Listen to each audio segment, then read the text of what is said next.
બદલીઓ થઈ જશે, સસ્પેન્ડ થઈ જશે. તમે જોયું હશે કે એસીબીના છટકામાં અત્યાર સુધીમાં ઘણા તમારી આસપાસમાં લોકો પકડાયા હશે, ઝડપાયા હશે, અખબારોમાં એના નામ આવ્યા હશે, પણ પછી તમે શું થયું છે તેની ક્યારેય તપાસ કરી છે ખરી? એ 4-6 મહિને 8 મહિને તેમની નોકરીઓ ને બધું શરૂ જ હોય છે. એટલે સસ્પેન્ડ એ કોઈ રસ્તો નથી.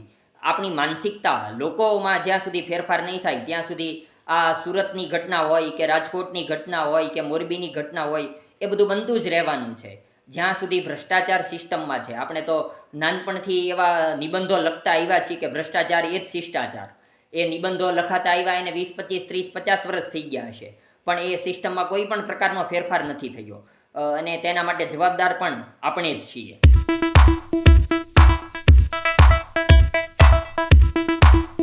નમસ્કાર મિત્રો. વાહન ચાલક ટ્રાફિક પોલીસ પાસે પકડાઈ છે, તેની પાસે લાઇસન્સ નથી, પીયુસી સર્ટિફિકેટ નથી, તો તેમના ફોન આવે છે કે ટ્રાફિક પોલીસને જણાવો ને કંઈક સેટિંગ કરીને પાવતીમાં જે કંઈ ખર્ચ થતો હોય એના બદલે 50-100 રૂપિયામાં એ ઘટના પતાવી દે, ઓળખાણને કારણે છોડાવી દે.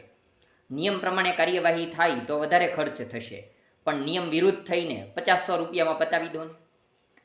વિદ્યાર્થી 10મા અને 12મા ધોરણની પરીક્ષામાં બોર્ડમાં જ્યાં નંબર આવ્યો હોય તો તેમના વાલીઓ સંપર્ક કરે છે કે એવી કઈ શાળા છે કે જ્યાં પેપર લખાવી દેતા હોય, ક્યાંથી પેપરો મળી જાય તો અમારા સંતાનને વધુ માર્ક્સ મળી જાય. એટલે શિક્ષણ ખાતું હોય કે આરટીઓમાં લાઇસન્સ કઢાવવાની વાત હોય તો ત્યાં એજન્ટ પાસે જઈને એવું કહેવામાં આવે છે કે અમારે લાઇસન્સ કઢાવવું છે, લાઇસન્સ જરૂરી છે, પણ ત્યાં ડ્રાઈવ કરવા માટે નથી આવવું.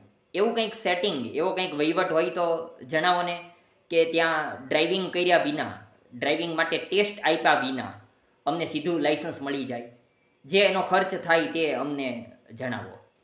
એટલે તમામ જગ્યાએ આ સેટિંગ અને વહીવટથી લોકો ટેવાતા જાય છે, અને એટલા માટે આ જે ભ્રષ્ટાચારી બાબુઓ છે તેમને મોકળું મેદાન મળે છે, તેમને આપણે દૂધ પાઈને ઉછેરી રહ્યા છીએ. અને એટલા માટે આ રાજકોટ ગેમ ઝોન કાંડ હોય કે તક્ષશિલા કાંડ હોય કે મોરબીનો પુલ દુર્ઘટના હોય, તેમાં આળસુ બાબુઓ બધા એવા નથી હોતા, એ સ્પષ્ટતા કરવી પડે. ગામ હોય ત્યાં ઉકળો હોય જ, એ વર્ષો પહેલાં પણ હતો, અને આપણે લોકો એ ઉકળો મોટો થતો જાય. એ આળસુના પીર અધિકારીઓને મોકળું મેદાન મળે કે સ્થળ ઉપર ગયા વિના, ચેકિંગ કર્યા વિના સીધા સર્ટિફિકેટ આપી દે. આળસુના પીર ઉપરાંત પૈસા માટે કે તેમને વધારે પૈસા મળી જાય પગાર સિવાયના, પણ આ ઉકરડા સમાન કેટલાક ભ્રષ્ટ લોકોને આપણે દૂધ પાઈને ઉછેરીએ છીએ, મોટા કરીએ છીએ, અને એ જ ઉકરડો દિવસે દિવસે મોટો થતો જાય અને આપણને મોતના મુખમાં ધકેલી રહ્યો છે. એટલે આ બધી જે ઘટનાઓ છે તેના માટે જવાબદાર આપણે લોકો જ છીએ. જો આપણે લોકો જ બધી જ વાત એવું કરીએ કે બધું નિયમ વિરુદ્ધ કશું પણ નથી કરવું, અને દરેકને એમ કહી દઈએ કે નિયમ પ્રમાણે જ અમારે બધું કરવું છે, તો કોઈ અધિકારી પૈસા માગી શકશે નહીં. તેમને જે કંઈ પણ કામ કરવાનું થશે એ નિયમ મુજબ કામ કરશે, એ સ્થળ ઉપર જશે, સર્ટિફિકેટ એમને આપશે નહીં.